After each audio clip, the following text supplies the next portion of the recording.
They're all used in? Well, they are all, strange as it may seem, intimately related to the field of real estate. And when capital markets dry up, the reason for which we'll look at shortly, when housing markets and commercial markets dry up, the manufacturers of everything from sofas to paint to ladders to chandeliers to chimney pots to concrete mixers, those who are employing them, those who are providing them, those who are delivering their goods, these things suffer down the whole of the supply chain and through the whole of the economy. And it is precisely for this reason that many of the developed economies will tell you that the housing market is a vital element in a local or a national economy.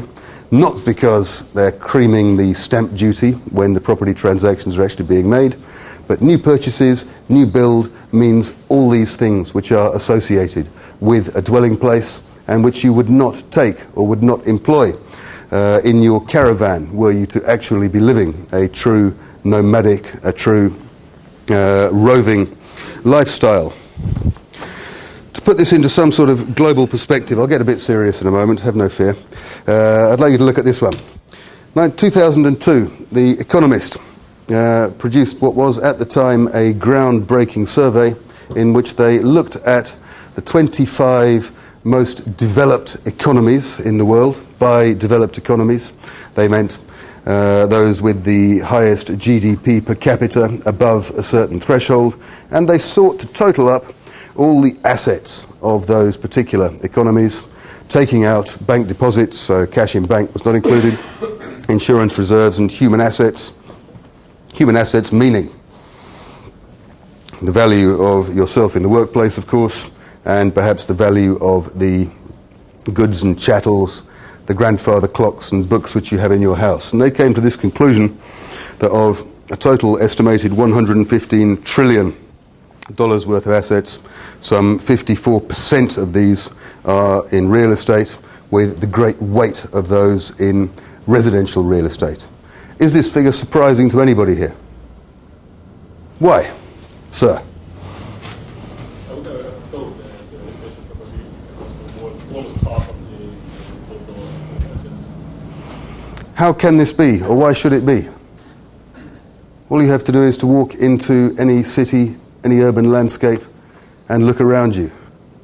You walk up Franca Leeuw here, and once you're past the Lukács Baths, once you're past the hospital building, apartments, apartments, apartments, apartments, and the vast majority of them are privately owned. But a very substantial proportion of them are, of course, highly leveraged as well.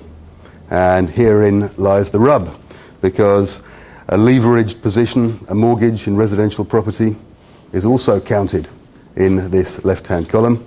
It's a financial instrument on the one hand, and it's a piece of brick and mortar on the other hand. And the weight of this real estate in the economy cannot be underestimated. This was 2002, a very long time ago, when people thought, whoa, that's a bit of luck. We're over the dot-com boom and the dot-com bust, and finally things are starting to return to normal. Yet, in 2002, or in fact a little bit before that, perhaps even in 2000, a very strange thing started to happen. This is the famous, or some people might refer to it as infamous, Schiller case. Projection of the inflation-adjusted, so real price, house prices in the United States from 1890 through until, in fact this one only takes us until the end of 2005 or 2006, but through until the present day.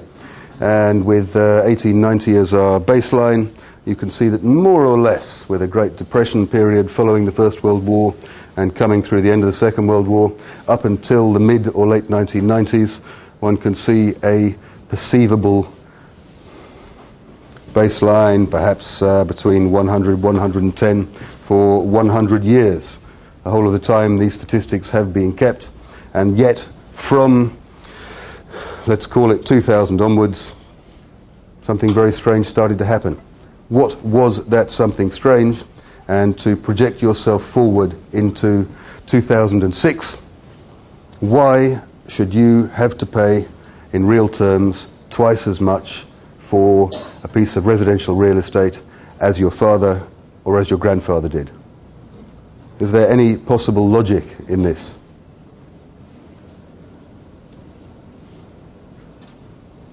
If there is, I have yet to actually find it.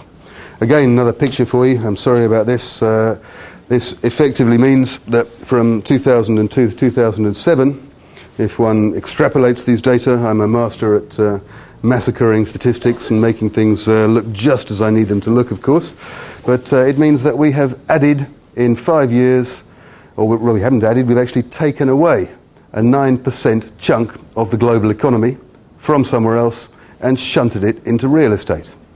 Was this, or could this ever have been realistic? It's at this stage that I'd like to perhaps introduce you to one or two of the principles or ideas as to who did this, how it started, and where it started. So we'll start with a little geography test, if that's all right. Name that state. Nevada is not the correct answer. We're going to Nevada later on, actually, but not this time. No, it's not New Mexico, I'm sorry. Arizona, thank you very much. Where are you from, sir? I'm from here. Okay, very good. Do we have any United States citizens in the room? Ananth, where were you? You knew it all along, you're just keeping quiet. Okay. Arizona, I said Arizona. Did you? Sorry, I didn't hear you. All right, Arizona it is. And one of the prime villains in our particular role today is this lady here, Marvine Holterman from Arizona. 63 years old, smokes 50 cigarettes a day,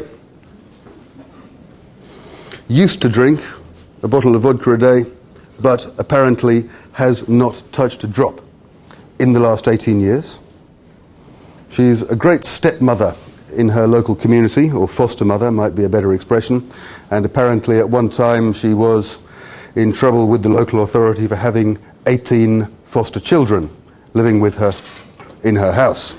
And having not had a job for the last 18 years either, she thought it was time to seek some sort of assistance and decided she needed a little bit of cash to fund her habits, whatever they may be.